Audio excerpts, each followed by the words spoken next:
Hey guys, Kiki Fit Cosplay here with another cosplay tutorial for you.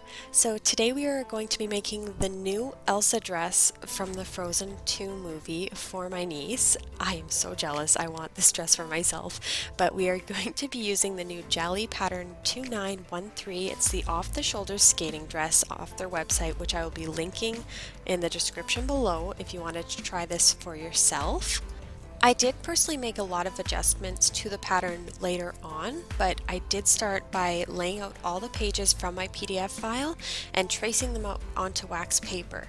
I do this so I can store the pages and use them for later projects, and I have unlimited amount of patterns and sizes to choose from. Once all the pieces are traced out, the next step would be cutting out all of your pieces of fabric. The one tip I have when tracing patterns onto wax paper is you have to mark where your fold lines and your darts are, because that is very important when you're cutting out your pattern pieces. The first adjustment I made to this pattern was adding a see-through strip at the very top of the pattern so I could add those little details to the front. The second alteration I did was the length of the skirt. I did this by using a measuring tape to add a few inches to the pattern all the way around, and then I simply had to just trace it and cut it out. Then it was just a matter of cutting out the rest of the pieces, and I did also have to add some of the clear mesh material for the top of the sleeves as well. And then after everything was cut out, it was the fun part of cutting all the spikes into the skirt. I used the original pattern as a guideline so that all the spikes were even, and then I calculated how wide I wanted each one and then simply just traced them out and cut them out. I also folded the pattern in half first, so it cut the time in half. So once I was happy with the spikes, I laid the blue fabric down and pinned everything down so it wouldn't move. I then, using the measuring tape, measured out how long I wanted the skirt and just had to cut it out. The first thing I wanted to start sewing was the front of the dress. For this, I decided to use a bit of a crushed velvet in the backing just so it's a little bit of a different texture. It ended up giving it a really cool effect. So I cut the front pattern onto both fabrics, and then I drew out where I wanted my spikes, cut it out on the one fabric, and then when you lay it onto the second fabric, it gives that contrasted effect. I did the same on the back pieces, but I actually used the spikes that I cut out from the front piece on the back as a guidance.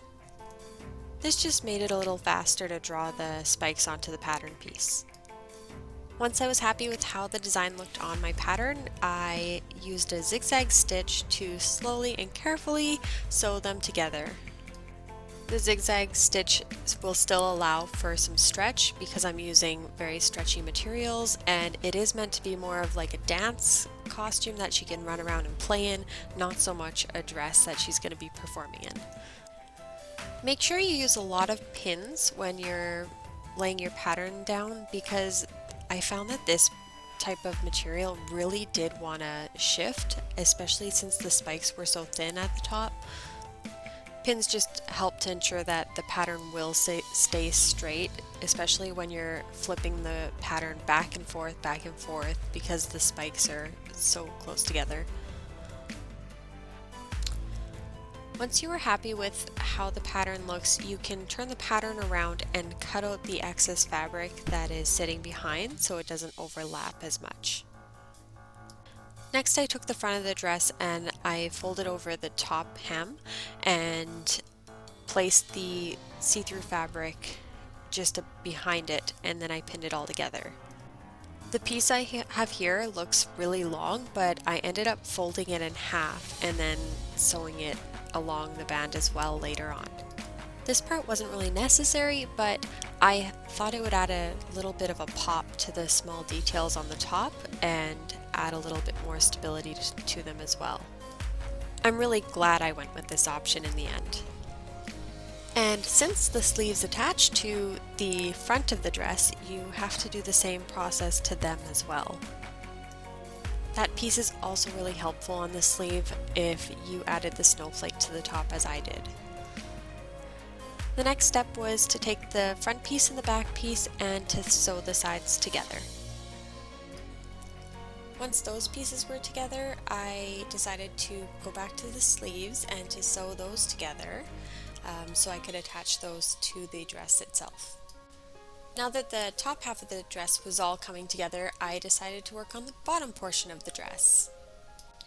For doing these spikes on the dress, I can never stress enough that you have to use a lot of pins or the spikes will try to shift on you. Now this part took a very long time. There were just so many spikes and you want to go very slow to make sure that everything is lined up and everything is straight.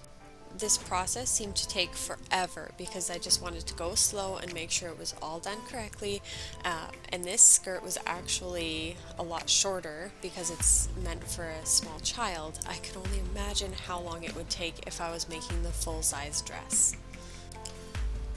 But once I did have everything kind of roughly sewn in there, I went back and I actually used a small sequins strip and I sewed on detail, which took even longer. This did make an amazing difference though. It added such a big touch to this and really made it shine.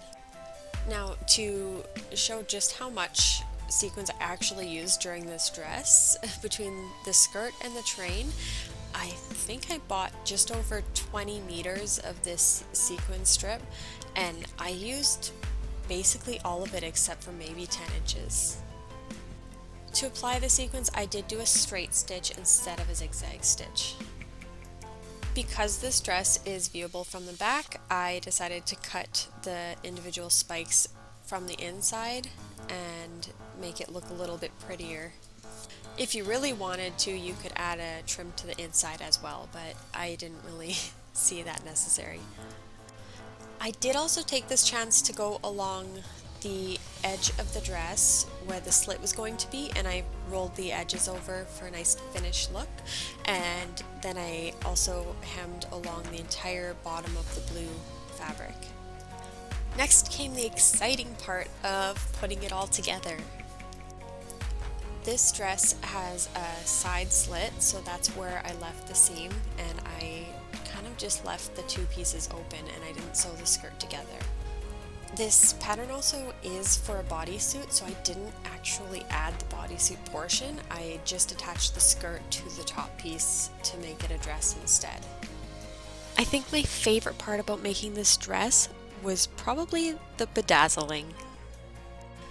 I was actually super happy with the gems that I got. They were very cheap and I bought them from Wholesale Rhinestone, and they honestly have just as much shimmer as, maybe not Swarovski, but pretty darn close. I will leave a link to the website in the description below.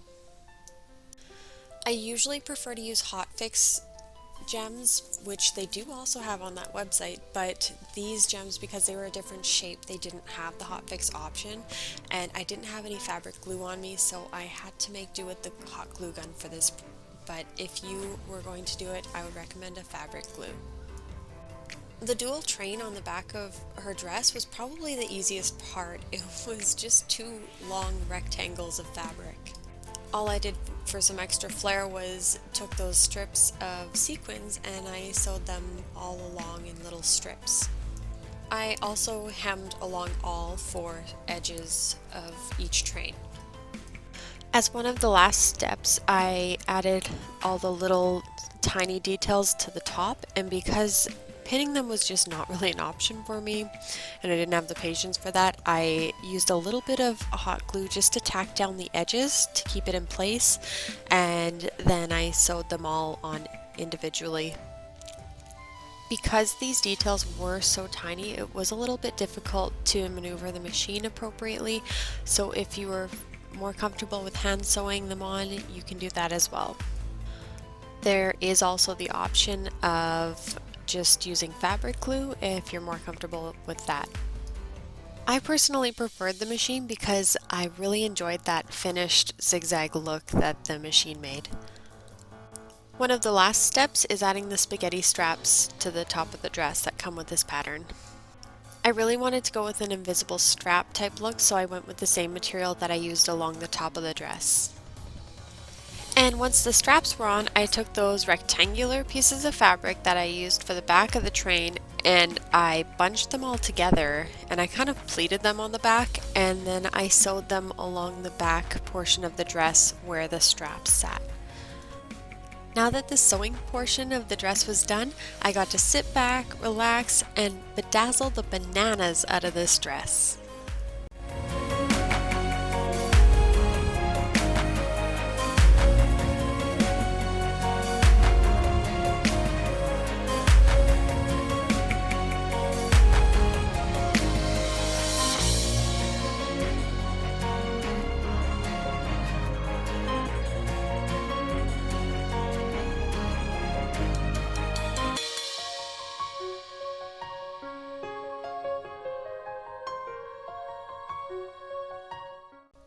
Thank you so much for watching. If you enjoyed this video and you found it helpful or even inspiring, feel free to give it a big thumbs up below and click the subscribe button if you haven't already, if you want to see more cosplay tutorials like this one in the future.